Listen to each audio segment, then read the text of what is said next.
Hello, everyone. I'm back with another update. So this one, I didn't necessarily solve the problem. I kind of solved half of it. So let me tell you what I'm talking about. So I have a price filter. It has just a range of values. So what I did was I split these values up. And so basically the label of each checkbox is the higher number. So $49.99, because each price, if you look, the difference between the low number and the high number is exactly $49.99. And to make it easier, rather than trying to figure out how to save both values in an array to use it, I only save the higher number, because when I go to do a comparison, all I have to do is check, is the price of an item either less than or equal to $49.99, for example, or greater than or equal to this price minus $49.99, which would make all the prices fall between this range. So if you check the checkbox, so this one is between $0 and $49.99. And if you look, that's all the prices. And then if you unselect it, you get all the products back. And so I'm just going to go down for all of them. 50 to $99.99. All right, that's right. 100 to $49.99. That's right. 150 to $199.99. It's only that one item. I don't think it's anything until I get to like 500 and up, if I'm not mistaken. Yep, so here are the higher price items. The problem is I just can't wrap my brain around how to, once you select one value and then you select another value, how does it add on to the comparison?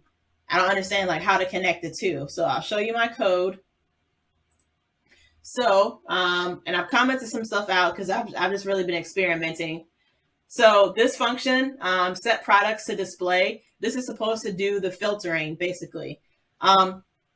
So inside of the filter, so first of all, I take a copy of the products array, because the products array, I want that to always contain all the products.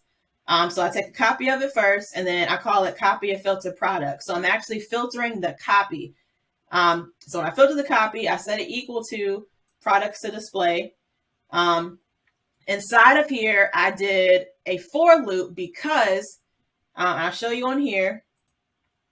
When you select a checkbox, it pushes the higher value into the array. So that tells me where my range for the comparison should go. So if you select 3 checkboxes, that array has 3 values, and it's going to have $49.99, $99.99, and $149.99, for example, if these are the 3 boxes that are checked.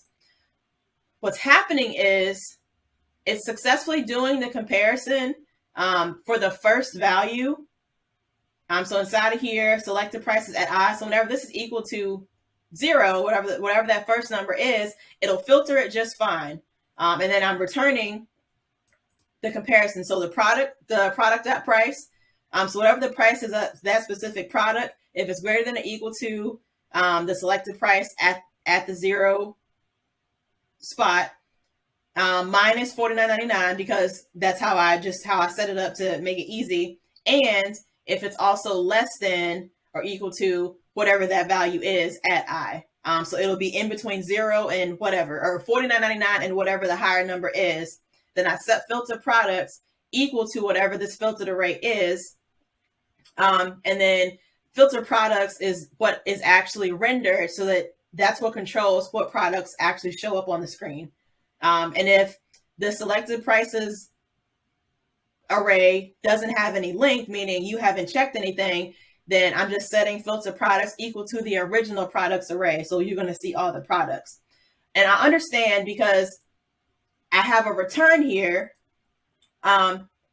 which means I'm breaking the loop. So I'm never continuing on with the loop. I just don't understand how else can I chain all of the conditions together, because it's easy if I knew that the filter, the selected prices array always had 3 elements. I can just write it out, hard code it, and then put the ranges for those 3 areas. So for those 3 spots in the array.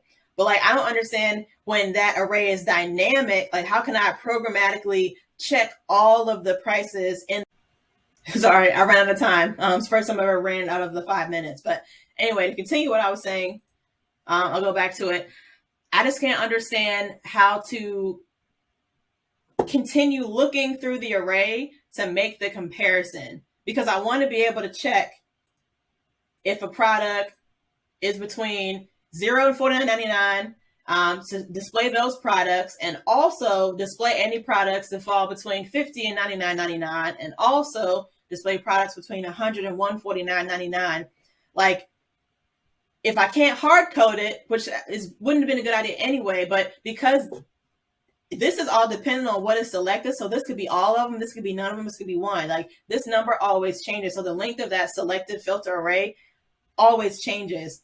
How can you access all the values and then filter the products array so that depending on when you change a selection, like, it responds? I'm just not understanding how to do it. And then I started looking at other websites, like, for example,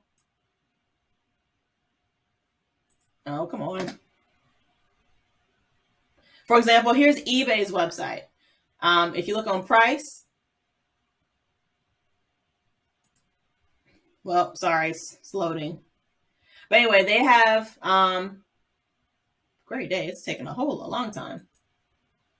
Here we go. So they have the same price filter that I'm trying to implement. They also, the very last one, and over. So for me, when you get to that last array, that last array element, if it's and over, I just have the one comparison if it's greater than or equal to whatever this minimum number is. I just can't understand for the life of me, see how they actually implement getting the other values. And like, if I looked at other stores, and a lot of stores just do the price range. And don't get me wrong, I just feel like that's a cop-out, because I feel like it's easier because you're only controlling that one value, and it's always going to be between 0 and whatever the other end of your range is. But like, this is like much more specific. Like, say I don't want to get everything I wanted between certain prices. I just can't for the life of me figure out how to implement that. So if anybody has any ideas, comment, whatever you're seeing this on, the YouTube, Twitter, Instagram, let me know. I've tried to even find like a YouTube video, and it's just like no one has done a price filter this way. Everybody does that range selector, which I feel like I can implement the range selector. I just really want to know, how can you filter? How can you dynamically filter prices, or anything for that matter, when your conditions are stored in another array? How do you loop through all those conditions in the array at the same time you're filtering through all of them chained together, if that makes sense? So if you have any ideas, please let me know. Thanks for watching.